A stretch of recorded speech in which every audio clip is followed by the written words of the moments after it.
Before posing my question, I would like to thank the organizers for making such a brilliant and stupendous effort. Now, coming to my question, I have a lot of interaction with Muslims because my early childhood and youth was spent among them.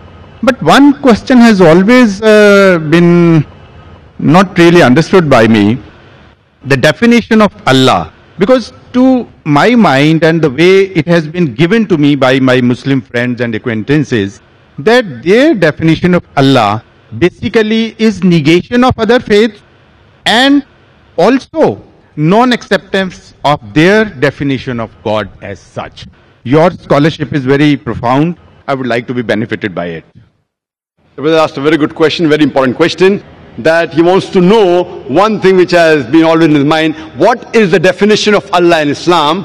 And the definition also includes many things which is negation, and it contradicts the definition of the other faiths. In fact, in Islam, the definition of Allah says what Allah is and also says what Allah is not. Besides knowing what God is, it is also important to know what God is not. So that if someone falsely claims that so-and-so is God, you can easily come to know this is a false claim.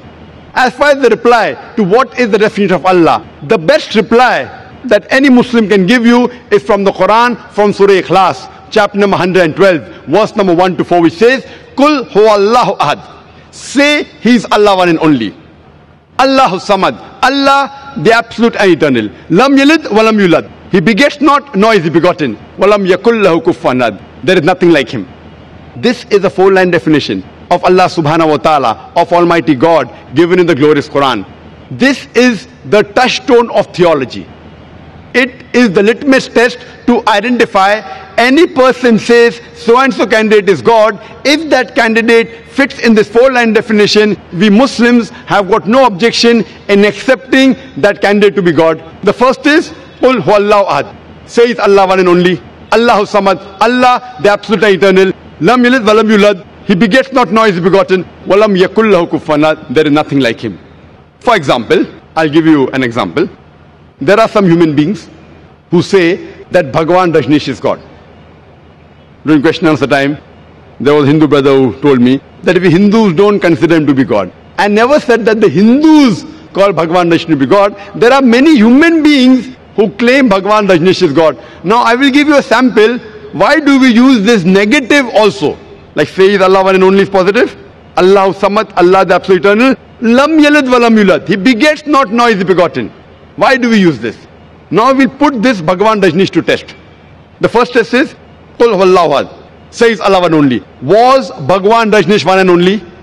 Was he the only man who has claimed divinity? There are hundreds who have claimed divinity, and in this country of ours, India, there are thousands of men who have claimed divinity. Thousands of people have said that they are God. He's not the only one. But Rajneesh Bhakt will say, no, Bhagwan Rajneesh is unique. So let's go to the next test. Allahu samad. Allah the absolute and eternal. Was Rajneesh absolute and eternal? When we read his autobiography, we read there that Bhagwan Rajneesh, he was suffering from asthma, from diabetes mellitus, from chronic backache. Imagine Almighty God suffering from asthma, from diabetes mellitus, from chronic backache. The third test, Lam yalid walam yulad. He begets not, nor is begotten. We know Bhagwan Rajneesh, he was born in Madhya Pradesh, and he had a mother and father. And in 1981, he goes to America and takes thousands of Americans for a ride. And in the state of Oregon, he starts his new center known as Rajneeshpuram. Later on, the American government arrests him and puts him behind bars. Rajneesh alleges that the American government gave me slow poisoning. Imagine Almighty God being slow poisoned. And 1985, the American government kicks him out of the country. He comes back to India and goes back to the city of Pune. And there, he goes and restarts his center, which is today called as Osho Commune. And if you visit Osho Commune today, if you go to a Samadhi, where his ashes have been kept after he died, it is mentioned over there on a Samadhi, on a stone, Osho, Bhagwan Rajneesh, Osho, never born, never died, but visited the earth from the 11th of December 1931 to the 19th of January 1990. Never born, never died. But visited the earth from the 11th of December 1931 to the 19th of January 1990. They forgot to mention on his samadhi that he was not given visas to 21 different countries of the world. Imagine Almighty God coming on this earth to visit different countries and requires visas. And the last test, Walam Yakullahu Kufuwan Ahad, is so stringent that the moment you can compare God to anything in this world, He is not God. Walam Yakullahu Kufuwan Ahad. We know Bhagavan Rajneesh. He had a white beard. Like the human beings, he had 2 eyes, 1 nose, 1 mouth, 2 hands. The moment you can compare God to anything in this world, He is not God. Walam Yakullahu Kufuwan Ahad. For example, someone says that Almighty God is 1,000 times stronger than Arnold Schwarzenegger. You may have heard the name of Arnold Schwarzenegger, the person who got the title Mr. World, strongest man in the world, Mr. Universe, the strongest man in the universe. The moment you can compare God to anything in this world, whether it be Arnold Schwarzenegger, Dara Singh or King Kong, whether it be 1,000 times or 1,000,000 times, the moment you can compare God to anything in this world, He is not God. Walam Yakullahu Kufuwan Ahad. So this, brother, is, in short, the concept of Almighty God. As far as the second part of the question is concerned, that why does it contradict with the concept of God in other religions? In fact, it's a misconception that the concept of Allah subhanahu wa ta'ala in the Quran, it contradicts with the other religions. It contradicts against the practices of the other religion, I agree with you, but does not contradict against the other religious scriptures. Because unfortunately, the followers of most of the religions, whether it be Christianity, Hinduism, etc., they do not read their own scriptures. So if we analyze the practices of the non-Muslims, it does contradict. But if you go back to the scripture, if you have to understand the concept of God in any religion, the best is to try and find out what that scripture of that religion has to speak about God. Don't try and find out the concept of God by observing what the followers of the religions do. For example, if you want to know the concept of God in Sikhism, the best place you can go is Guru Granth Sahib, Adi Granth. If you read the first volume, first chapter, first verse of Guru Granth Sahib, it is known as Japuji. What does it say? Correct? Known as Japuji. It says that God is one. He is called the true. He is called as eternal. He is existent. He is compassionate. He is free from fear and want. And if you know in Sikhism, Sikhism believes in one God. It does not believe in idol worship. It does not believe in Avatarvada.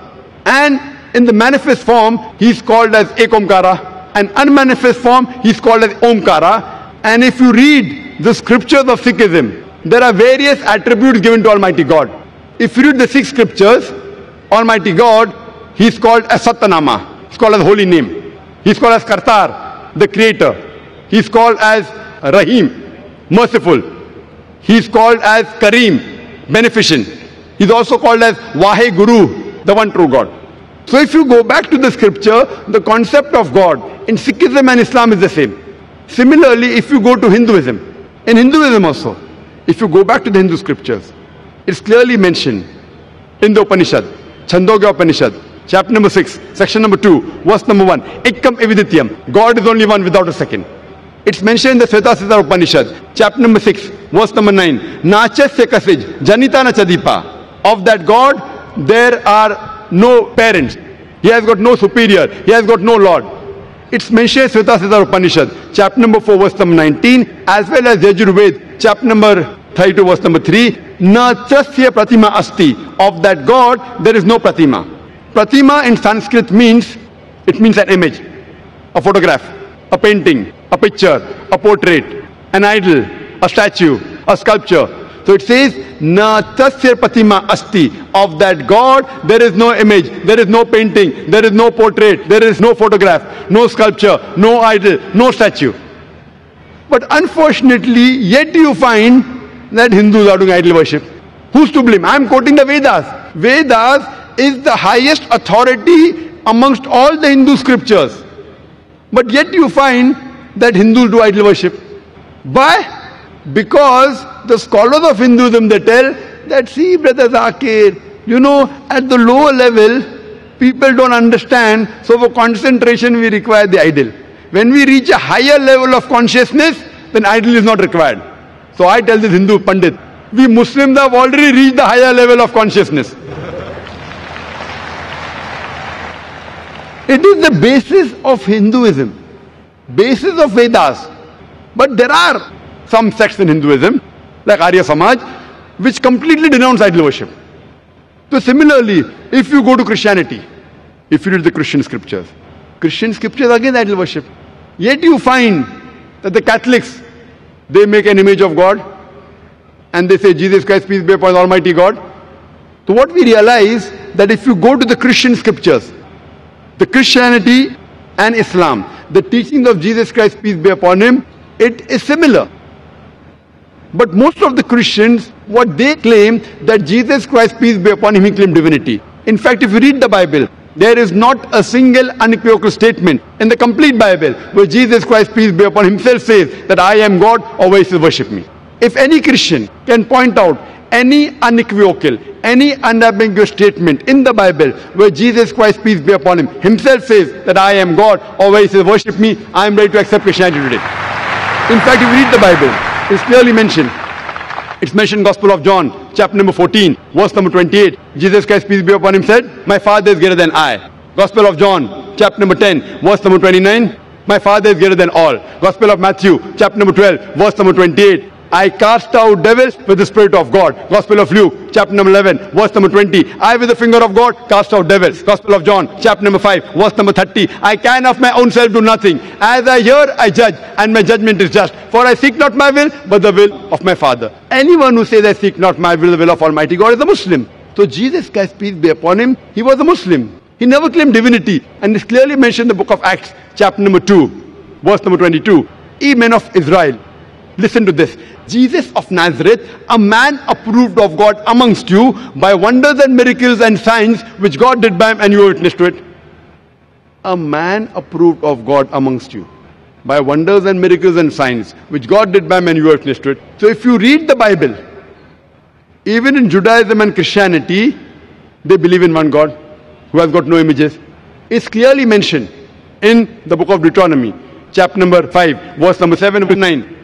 It says that thou shalt have no other God besides me. Thou shalt not make unto thee any graven image of anything, of any likeness in the heaven above, in the earth beneath, in the water beneath the earth. Thou shalt not bow down to them, nor serve them. For I, thy God, thy Lord, is a jealous God.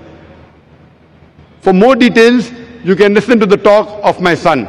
Tomorrow my son at 3:45 is going to be a detailed talk. This was just highlights on the same topic, concept of God in major world religions. And you'll find out it is the same. We believe in one God who has got no images, and we worship him alone and no one else. Hope that answers the question.